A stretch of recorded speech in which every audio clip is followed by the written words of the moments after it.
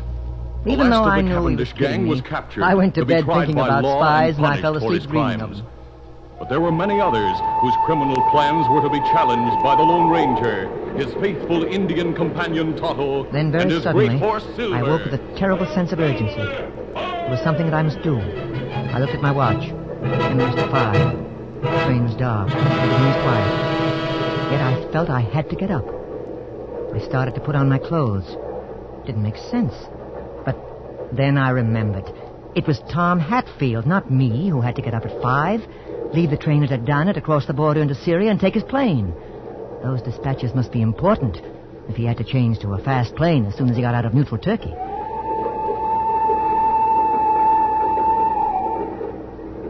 When I stepped into the dimly lit corridor, it was deserted. I knocked on Hatfield's door. No answer. I tried the handle. The door slid open into darkness. Something was wrong. I switched on the light and went in. Tom Hatfield lay there on the bunk asleep. Hey, Hatfield, rise and shine. We're coming into Adana. You've got to get off. I shook him, but he didn't move. Then I saw blood in his pillow, on his head. I looked around quickly. The briefcase was gone. Kevorkian! Is something wrong, sir? Did you see anybody go into number 10? No, nobody. Who should be going... Look, do you have keys to the doors? But no, there are no keys. They lock from the inside, a sliding bolt and chain. Nobody can get in once they're locked. Yeah, that's what I thought. I knew Tom Hatfield would have locked that door. Somebody must have gotten in some other way and left the corridor door open as a false clue. But how? Then I noticed the door which connected with number 8. I tried it. It was locked. This didn't make sense. But through my mind was racing one thought. American dispatches have been stolen. Tom Hatfield is out, and it's up to me. I searched the room. I found an automatic under the mattress, but no briefcase. I heard the train start up again. They were leaving Adana. I looked again at the connecting door.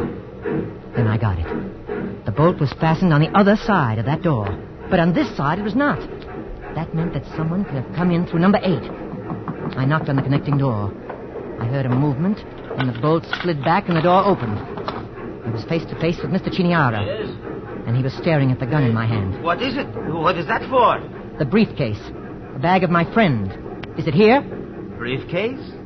Bag? Oh, we have here only our valises. This door has been opened. Something is missing. Oh, if you have lost something, I pray you to look. I know nothing of it. Come in, please, and look. All right, I will. I'm not accusing anyone, but I just want to be sure that...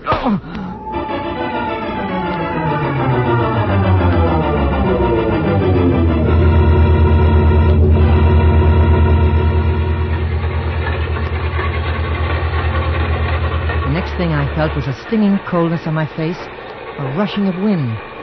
I realized that I was hanging half out of the window of the car. They were shoving me out of the train. Savagely, I kicked. Felt something give. Then I pushed myself back in, slid down on the floor. Felt something hard under me. The gun. In the dim compartment, I saw them coming at me. Chiniara and Rika. I raised the gun.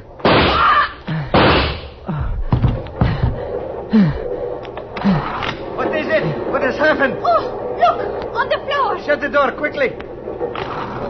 Are they... Wait. Let me look. Yes, both of them. Finished. They took the briefcase. I'm sure they did. Hey, who's shooting up the place? Hatfield. Holy cow, will you look at that? What happened? The briefcase. It's here someplace. I'm sure it is. Hey, wait a minute, fella. You're banged up there. Looks like we both got bumped. Here, sit down.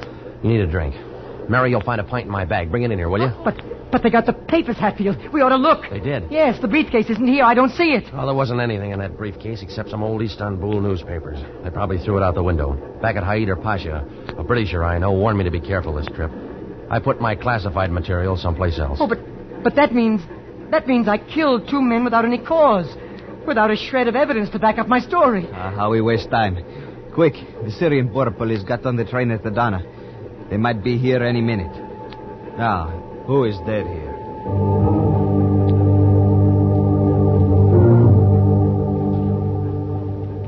Mary, the deadhead, took me into Hatfield's room and carefully administered first aid to my cuts and bruises. But Kevorkian and Hatfield were busy in number 8. What are they doing? Never mind. Pay no attention. Oh, but they're throwing the bodies out of the window. Think not of it, please. Hai Kevorkian is a Macedonian. When he fought the Germans at Thessalonica, he threw bodies over the cliffs. He knows what he's doing. Oh, but But you are a brave man, too. Even if you are not Macedonian, you would be judgment tried for 2-3 years in spite of your age and your innocence. It is better to have no bodies. What's that? Be quiet now. The border police. Well, we got the room cleaned up just in time. Number 8, Signora Enrica. He has their passport. I forgot. Signora Enrica, they are not here. I can tell you about Signora Enrica. This man here, Mr. Ward, he is American general in disguise. Secret Service. He put Signora Enrica off at Adana with a pistol. They were spies. Good heavens, you'll never believe that. Never mind. This man is a Syrian. He does not care what happens in Turkey. But do you have any Syrian money? Oh, yes. Here in my wallet. Good. Give it to me. Thank you. Now, come with me, Sergeant. Do not worry now, Mr. Ward. In a moment, Hai Kevorkian will have those passports. We will throw them out the window and there will be no trace. And to think, Mary, I thought you might be drawing down an Axis paycheck. It is no matter. Now we are out of Turkey. Before long, I can go to United States. Baby, that might not be so easy. You got no money, no passport, no transportation through the combat zones. Never mind. I shall do it. I walked to here from Macedonia. I can walk all the way. Like St. Paul in the Bible walked to Rome. Well, I wish you luck, but you'll have a time getting by British control at Aleppo. You can't smuggle a pack of cigarettes past them. Oh, but then what about me? What about a murderer? I don't know. We'll see.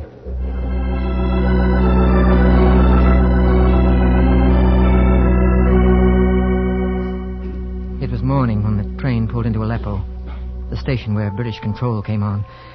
The trip had been pretty awful, with Tom trying to act as if nothing had happened, and with me staring into that empty room, imagining Chiniara and Rika sitting there staring back at me. Maybe they had been spies, maybe not. No, they were dead, and I was in trouble. We knew that the minute the train stopped. A soldier stood outside our window and said, "All right now. Everyone remains in his place in this car." We waited silently for many minutes.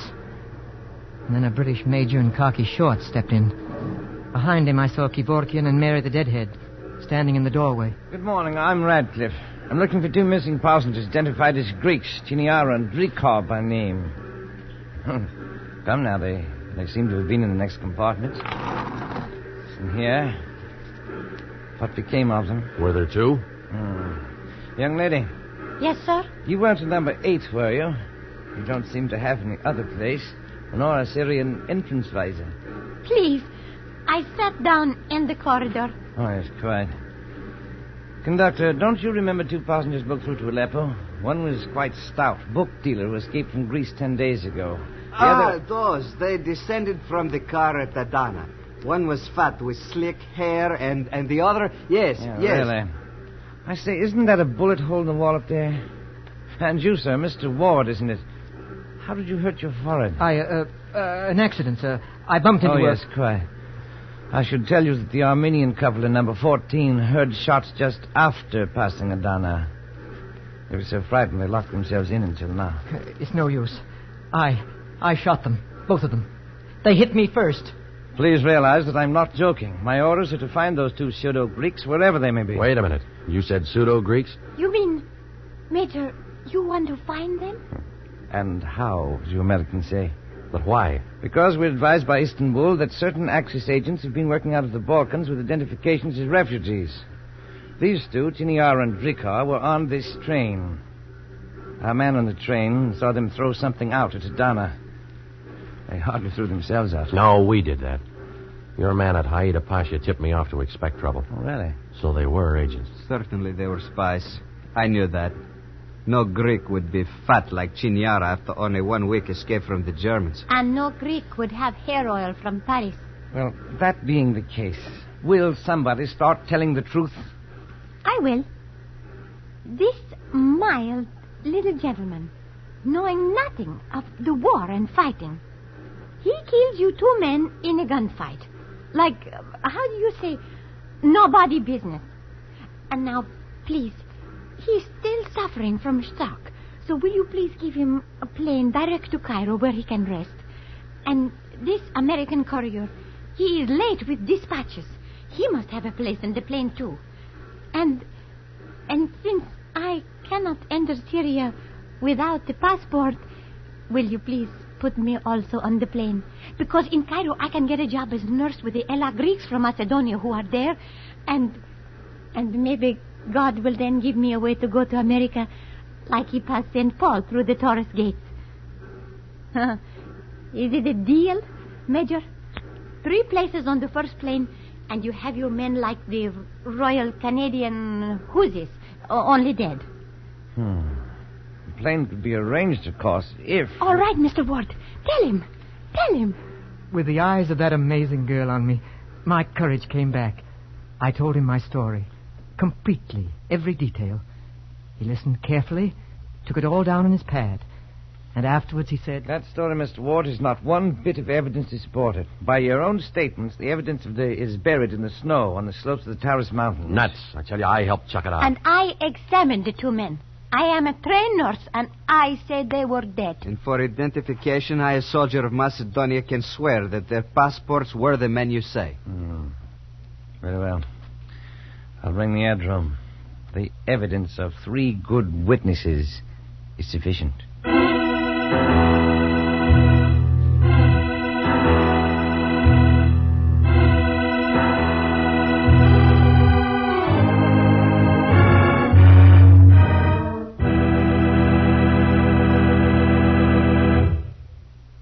Escape, produced by William N. Robeson and directed by Norman MacDonald, today brought you 3 Good Witnesses by Harold Lamb, adapted for radio by John Dunkel, with Morgan Farley as Humphrey Ward, Jack Webb as Tom Hatfield, Janet Nolan as Mary the Deadhead, Harry Bartell as Kevorkian, with Barton Yarborough and Jack Crucian. Music was conceived by Cy Feuer with Eddie Dunstetter at the console. Next week... You are alone in Paris, unable to speak the language, unable to cope with a gigantic conspiracy which seeks to convince you that you are mad. And you know you are the victim of a plot from which there is no escape.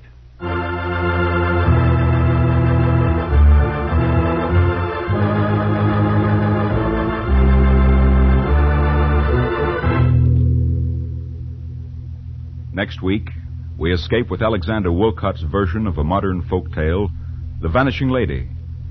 Goodbye, then, until this same time next week, when again we offer you Escape.